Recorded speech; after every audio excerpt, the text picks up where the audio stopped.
E de repente, num dia daqueles, que ele perde tudo, tudo, tudo, tudo, tudo. Há um filme com... Não vou lembrar o nome né, os mais antigos aí vão lembrar, mais antigos do que eu. Um Dia de Fúria. Não tem um filme, Um Dia de Fúria, com... Não. Eu já... Oh, meu Deus. Michael Douglas. Você gosta de filme? O Michael Douglas, o pessoal ficou quieto, só para falar que é mais novo do que eu. E foi um dia daqueles, né? Então, Michael Douglas, nesse filme, Um Dia de Fúria, ele vai apresentar um dia daqueles que ele quer destruir a cidade. Mas nós olhamos a Bíblia e vemos que todos nós enfrentamos um dia daqueles. Talvez hoje para você, nesta noite que você está aqui, talvez tenha sido um dia daqueles lá no seu trabalho, talvez tenha sido um dia daqueles lá na sua casa, talvez tenha sido um dia daqueles no trânsito. Oh, meu Deus! Eu vindo para cá agora, meu Deus, está me incomodando. Eu vindo para cá e estava tudo na paz. Não está na paz porque eu estou sem energia elétrica em casa desde ontem, 2 horas da manhã. Eu e o quarteirão todo que a Light não vai lá religar. Então só tem uma fase e a luz fica piscando. Então estou vivendo um dia daqueles. Passei o dia inteiro aqui na igreja, lá no escritório estudando. Voltei para casa, liguei para a Light. Depois de 30 minutos no telefone, não aguentei, desliguei porque eles não atendem. E eles dizem, ligue daqui um dia, ligue daqui, não sei o que, e fica aquela... Vocês já conhecem como não funciona. E aí, estou chegando aqui, meu telefone toca, e uma moça do outro lado diz, eu quero falar com Saulo. E eu digo, pô, o que a senhora deseja? Não, porque aqui é do coisa tal, é uma questão de documento e tal. E eu falei, eu posso ajudar? Eu sou o pai dele. Não, só com ele. Eu disse, então por que você está me ligando? E ela continuou falando, eu disse, você quer me perturbar. Porque se você está me ligando, toda hora, o dia inteiro, liga para ela e liga para mim. E ele fala, pai, eles não ligam para mim, só ligam para vocês. Eu não tenho nada no Carrefour, eu não tenho cartão do Carrefour, eu não deixei documento no Carrefour. O nome já diz, Carrefour. E aí, se fosse bom, deixa quieto. Não posso falar isso. E aí eu finalizei para a moça, não, mas o senhor tem que me ouvir. Eu falei, senhora, como é que eu vou lhe ouvir? Eu não tenho o que a senhora quer. Eu já dei o nome, já dei a data de nascimento, já disse que sou o pai. Para eu poder entender, porque vocês estão me ligando de 10 em 10 segundos. E eu falei, eu acho que eu vou ter um dia daqueles. Daqueles dias que começam bem e terminam mal. Daqueles dias que você projeta as coisas e as coisas não saem como você projetou. Então nós olhamos que o texto começa a dizer que foi num dia daqueles. Talvez um dia de muito trabalho, de muito esforço, um dia de muitos problemas, um dia daqueles para Jó, um dia daqueles para José, um dia daqueles para Moisés. Moisés acorda e diz, hoje eu vou dar uma olhada na janela. Um dia daqueles para Davi, né? E Moisés olha e diz, eu vou dar uma olhada na janela, e de repente ele vê uma briga, e o dia dele acaba ele fugindo do palácio. Um dia daqueles para Davi, ele acorda e diz, eu vou dar uma espreguiçada. Quando ele olha, ele vê o avião decolando, ele diz, um dia daqueles acabou com a vida de Davi. Então todos nós temos e enfrentamos um dia daqueles. E aí o texto continua dizendo, por que o senhor está frisando isso, pastor? Simples, porque nós não estamos isentos de enfrentar dias maus, nós não estamos isentos de enfrentar problemas, nós não estamos isentos de enfrentar dificuldades. Elas ocorrem para todos nós, em todos os momentos, enfim, enquanto estamos aqui. Mas o que me chama a atenção não é o dia daqueles. o que me chama a atenção é que Jesus reúne os seus discípulos e libera uma palavra sobre os discípulos. E a palavra que Jesus libera aos discípulos é: nós vamos passar para o outro lado do lago. E quando ele libera essa palavra, os discípulos prontamente, se não me falha a memória, no Evangelho de Marcos vai dizer que eles entram no barco e outros barquinhos começam a acompanhá-los, que outros barquinhos começam a ir com eles para o outro lado.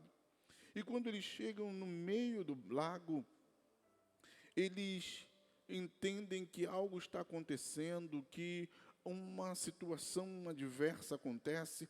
A Bíblia diz que uma tempestade se levanta. E ao se levantar essa tempestade, Jesus está dormindo, como já lemos no texto. E eu quero destacar algumas coisas aqui para nós nesta noite e peço que você congele o que eu falei inicialmente. E o Verbo se fez carne. Então Jesus reúne os seus discípulos e diz, num dia daqueles, ele reúne os discípulos e diz: nós vamos passar para o outro lado. No outro lado, que está esperando Jesus, a gente já sabe que ele chegaria na cidade de Gadara, onde ele libertaria o endemoniado ou endemoninhado gadareno. E o que me chama a atenção é que Jesus libera a palavra. E ao liberar a palavra, ele entra no barco com os seus discípulos. Eu não sei se ele faz como alguns aqui, que já coloca a cabeça no travesseiro e imediatamente está roncando. Não sei. 2 segundos depois já está roncando, não sei.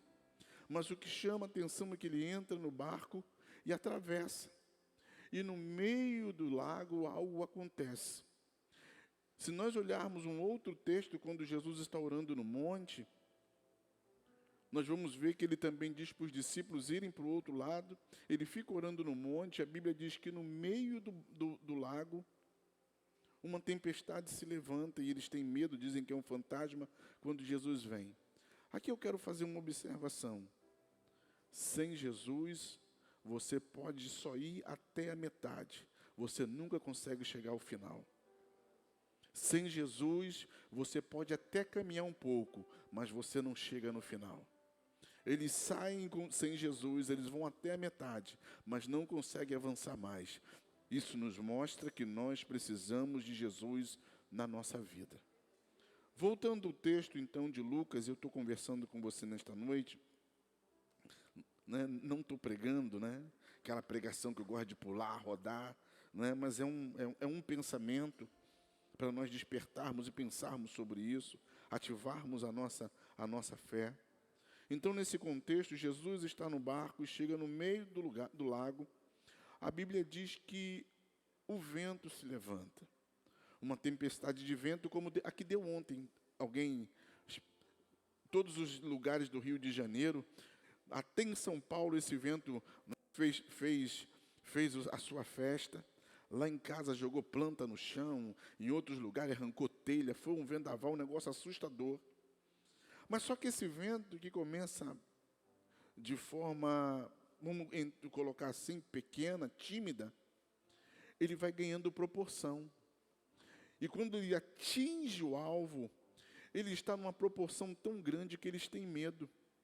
Porque nós precisamos entender que algumas coisas que começam pequenas na nossa vida, elas têm a habilidade de ir crescendo com o decorrer do tempo. E se nós não tratarmos essas coisas pequenas, elas vão começar a crescer e vão começar a nos assustar. Então é melhor tratar quando ainda está pequeno, quando ainda está começando, quando ainda está se iniciando, do que tratar na totalidade quando ela toma um volume, um vulto muito grande. Aí então você vai ter que chamar Jesus, porque saiu da tua esfera e do teu raio de ação. Então Jesus está com os discípulos no barco e eles estão indo para o outro lado. O que eu gosto nesse texto é que eles não estão indo porque eles decidiram ir. Eles estão indo porque eles têm uma palavra. Eles estão indo porque eles têm um propósito. Eles estão indo porque Jesus está com ele.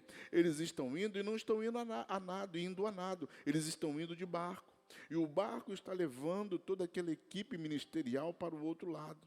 Então eu vim dizer a você que muitas vezes nós estamos atravessando a vida, estamos atravessando a nossa caminhada nessa terra, porque nós estamos em travessia para chegar do outro lado, amém? E nós não estamos nessa travessia andando a ermo. Nós temos um propósito, nós temos uma direção, nós temos uma palavra sobre a nossa vida. Os discípulos receberam uma palavra: passemos para o outro lado. Quem disse essa palavra foi Jesus, não foi Marco Silva, não foi Marco Gregório, não foi Silas Malafaia. Quem disse a palavra foi Jesus. Jesus disse para ele: nós vamos para o outro lado. O que isso quer dizer, pastor? Jesus está estabelecendo uma palavra, ele está decretando uma profecia. E nós sabemos que tudo o que Jesus falava acontecia. Então eu já vim relembrar a você. O que é, pastor? Porque em meio às tempestades da vida e às demandas da vida, os ventos contrários ou sudoeste da vida que se levanta, nós temos a naturalidade de esquecermos aquilo que Jesus falou antes da tempestade. Antes da tempestade se levantar, sobre a vida deles já havia uma palavra. E a palavra que estava sobre a vida deles é: vocês irão chegar do outro lado. A palavra que estava sobre a vida deles é: nós vamos entrar e iremos chegar. A tempestade vem para fazer com que os discípulos esqueçam da palavra que eles haviam recebido antes da tempestade. A minha pergunta nesta noite é: tem alguém aqui que recebeu de Deus uma palavra antes dessa tempestade que você está passando? Oh, meu irmão, entre a tempestade e a palavra que você recebeu antes da tempestade, fique com a palavra que Deus te deu, porque o Deus que deu a palavra, Ele sustenta. O Deus que deu a palavra, vela por esta palavra. O Deus que deu essa palavra, Ele é fiel. Então os discípulos haviam recebido uma palavra. E qual é a palavra? Nós vamos chegar do outro lado. Não tem uma canção que diz, não tem? Você vai chegar do outro lado. O hino da vitória. Agora entenda. Eles têm uma palavra. Então Deus talvez tenha dito para você uma palavra: que a tua casa será salva. Que essa enfermidade é para a glória de Deus. Que esse desemprego está nos últimos dias de terminar. Que essa causa, que esse laudo, eu não sei. Uma palavra. Eles saem da terra firme com uma palavra. Eles saem da praia com uma palavra. Mas só que quando eles entram no barco, eles pegam uma instabilidade da água. E são nos momentos de instabilidade que a gente esquece do que Jesus falou. São nos momentos de instabilidade que a gente questiona o que Jesus falou. São nos momentos em que as ondas da vida se levantam. Eu gosto de uma canção, né? Aquela, segura na mão de Deus e vai, né? Se as águas do mar da vida quiserem, né, ou vierem, segura nas mãos de Deus e vai. Jornada é pesada. Mas volte para cá então. E quando eles entram no barco, porque você pode estar num lugar estável sobre um lugar instável. Não adianta de nada. As águas instáveis, o barco estável. Mas o que adianta você estar estável na areia movediça? Qualquer movimento você afunda. Então eles recebem a palavra e começam a caminhar. E começam a navegar para o outro lado. A Bíblia diz que quando eles chegam no meio, e aqui eu estou só fazendo uma interpretação do texto que nós lemos, botando aqui na linguagem de hoje, para a gente entender um pouco mais. Quando eles chegam no meio, eles observam que Jesus está dormindo. Jesus? Fala para quem está ao teu lado aí, quando você aprender a descansar na palavra, você não sofre mais.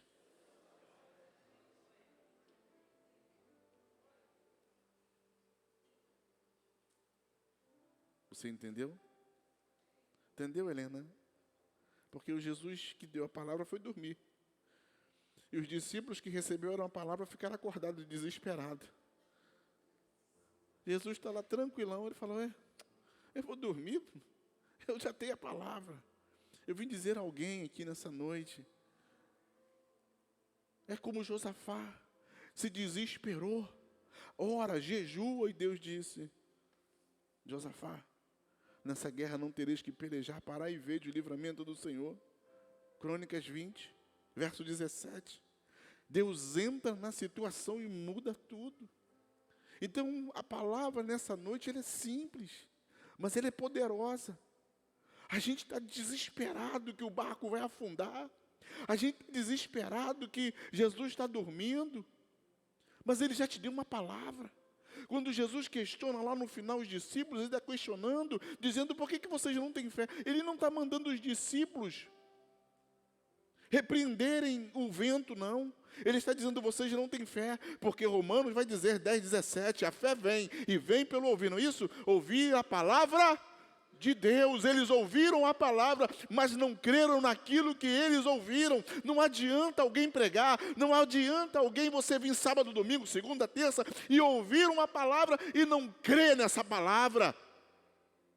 Então Jesus vai confrontá-los e questioná-los, vocês não têm fé?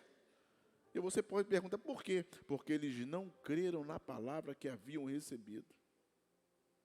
Então Jesus está dormindo e os discípulos estão desesperados. A minha pergunta é, você tem dormido ou você tem vivido noites de insônia?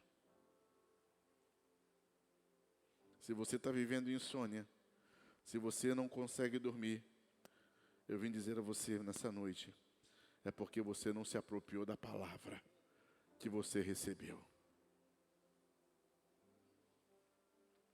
Mas o que me chama mais atenção nesse texto, eu vou chegar onde o Espírito Santo quer nos levar nessa noite, que nossa mensagem é simples e curta, é que eu olho Jesus dormindo no barco, eu olho Jonas dormindo no barco. E quando eu olho Jonas dormindo no barco, eu vejo um Jonas também sendo afrontado por uma tempestade. Já pensou sobre isso? E eu vejo um Jesus também dormindo no barco sendo afrontado por uma tempestade. Os dois têm propósito. O propósito de Jesus é libertar Gadara. O propósito de Jonas deveria ser libertar Nínive. Só que ele escolhe ir para Tarsis. Então aqui tem algumas nuances que nós precisamos observar. Que as tempestades e os demandas da vida e os levantes da vida, eles se levantam para quem anda em obediência. Mas eles também se levantam para quem anda em desobediência. Porque para Jonas que estava em desobediência, agora entenda isso. Jonas em desobediência, o mar se levantou. A Bíblia diz que os marinheiros jogaram sorte e jogaram Jonas no mar. Contrário de Jesus, o mar se levanta e ele repreende o vento. Ô, meu irmão, posso falar um negócio aqui? Posso falar um negócio aqui? A pergunta é, Carlinha, pastora Carla, quem está afundando o barco? Quem está afundando o barco? Quem quer afundar o barco? Quem quer afundar o barco? Quem quer afundar o barco?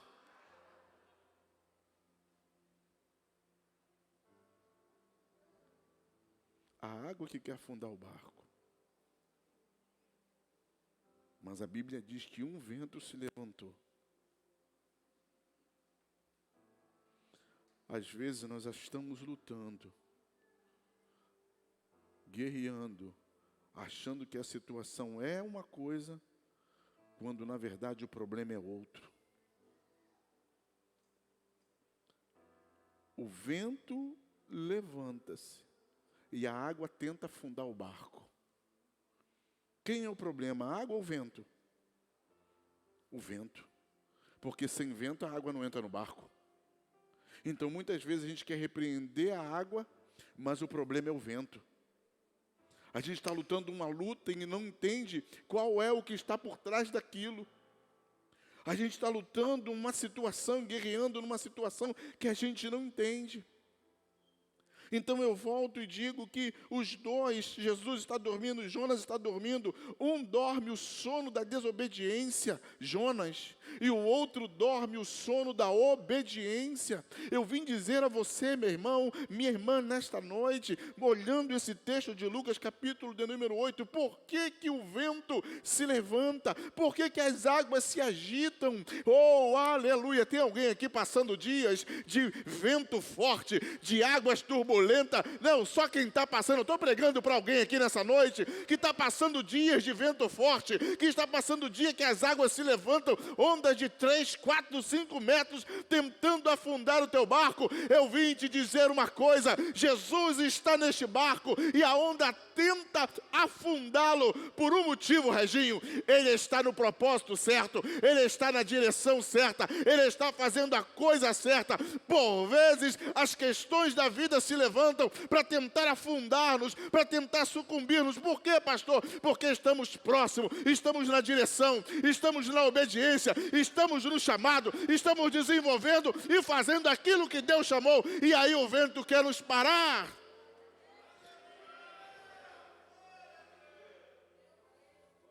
Vento não é sinal de desobediência. Por vezes, ventos que se levantam é sinal da obediência e do propósito de Deus.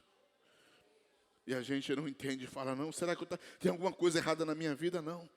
Você está na direção certa e Satanás vai fazer de tudo para fazer você parar, para fazer você desistir, para fazer você esquecer o que Deus já falou com você.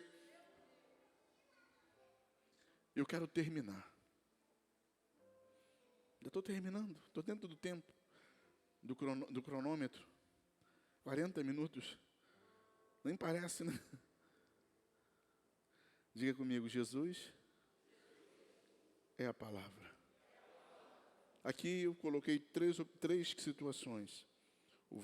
O vento da desobediência. O vento, agora vai pegar, vai apertar. O vento da obediência. Mas eu pedi para você pensar e fundamentei um conceito, um pensamento, falando que Jesus era o Verbo. Falei de um ponto positivo, dizendo que você está no propósito e caminhando para a direção daquilo que Deus tem para a sua vida. Mas a grande verdade desse texto, Sheila, o que eu observo aqui, é a aplicação que eu quero fazer e espero que você pense sobre isso. Os músicos, por gentileza. É quando nós, pastor Samuel, permitimos que a palavra de Deus adormeça na nossa vida.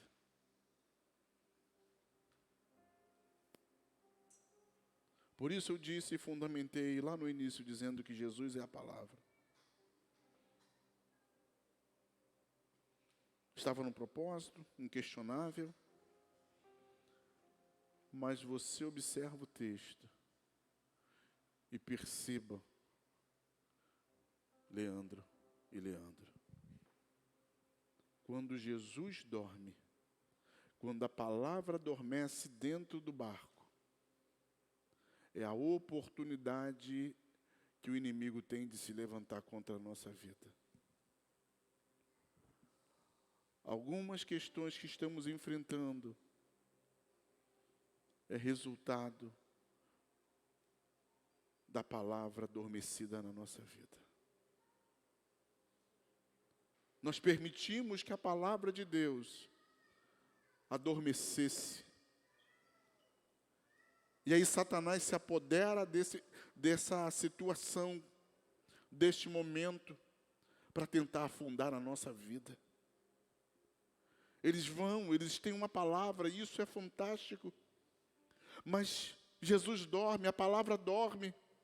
E Satanás fala, eu vou falar.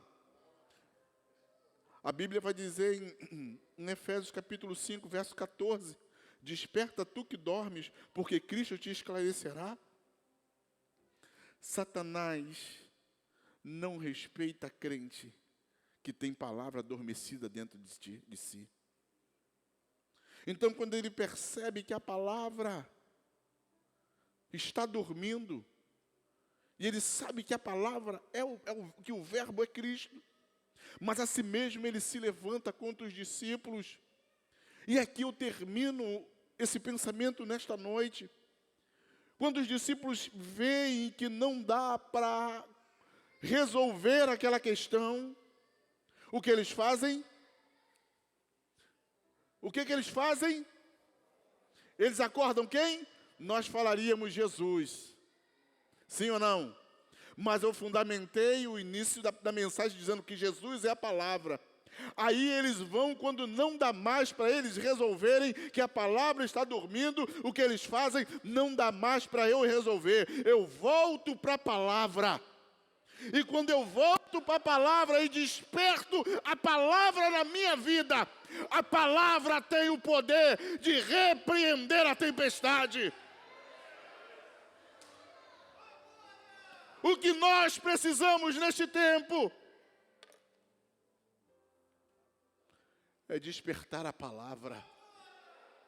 Porque aquilo que você não consegue resolver, aquilo que é maior do que você, aquilo que te causa medo, quando você diz, eu desperto e acordo a palavra. Por isso o salmista vai dizer, guardei a tua palavra no meu coração, para não pecar contra ti.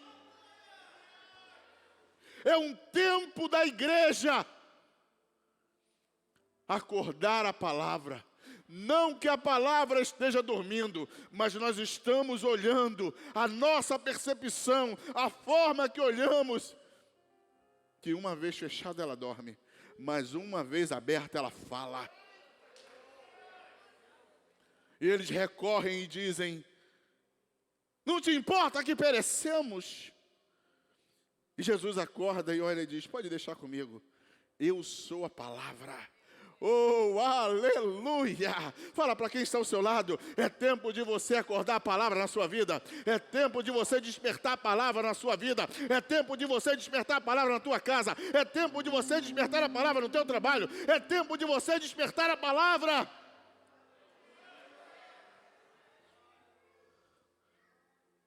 Enquanto a palavra, termino, não que Satanás não respeite a Cristo, não é isso. Eu já disse a você que Deus não tem inimigos. Deus, guarde isso para sempre. Deus não tem inimigos, amém? Ou alguém diz, o inimigo de Deus é o diabo. Não tem ninguém na altura de Deus. Se não tem ninguém à tua altura, você tem opositores, mas inimigo ele não tem não. Pega um Anderson Silva, no top. Tinha oposição para ele? Ninguém. Pega um Vitor Belfort, virado mesmo no giraia, no 200. Tinha? Não tinha. Pega aí agora, sei lá, um John Jones, um Laizina, e não sei quem. Aquela mulher, como é que é o nome da Honda? Não tinha, aí entra uma brasileira, acaba com ela. Mas Deus não tem inimigos. Ninguém está na altura de Deus, à altura de Deus. Mas o que eu quero destacar aqui é que o inimigo espera, Alessandra, a palavra adormecer na nossa vida. Eu falei de pontos positivos, como estar no propósito e o vento se levantar. Mas também destaco que muitas vezes o que estamos enfrentando é resultado de uma palavra adormecida na nossa vida. E hoje a gente precisa despertar essa palavra. E hoje a gente precisa mexer com essa palavra. E hoje a gente precisa voltar à palavra. Porque se a gente voltar à palavra, a palavra tem poder para acalmar a tempestade.